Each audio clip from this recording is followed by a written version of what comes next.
Radyo Patrol Flash Report. 88 pulis Quezon City po ang sinibak sa pwesto. Aba, hindi ho biro ito.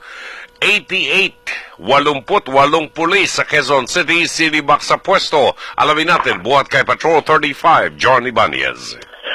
Kabilang dyan, Brother Jude, ang 35 opisyal o mga tauhan ng buong District Anti-Illegal Drugs Unit ng QCPD na pinamumunuan ng dalawang opisyal, isang Chief Inspector o isang Major at isang Senior Inspector o isang Kapitan at 33 mga tauhan nila base na rin sa direktiba nitong si Senior Superintendent Guillermo Eliazar, ang District Director ng Quezon City Police District.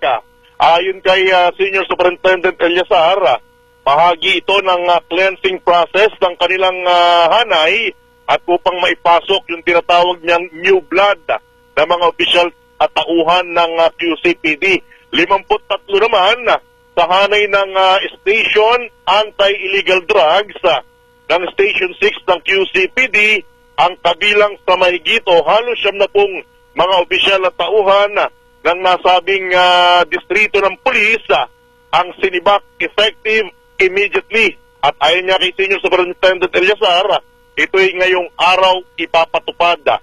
Bukod naman sa cleansing, sinasabi nitong hepe ng o District Director ng QCPD na dahilan din ng naturang pagbalasa at pagsibak na ma-upgrade at mapabilis lalo ang Anti-Illegal Drugs Campaign ng Quezon City Police District Command.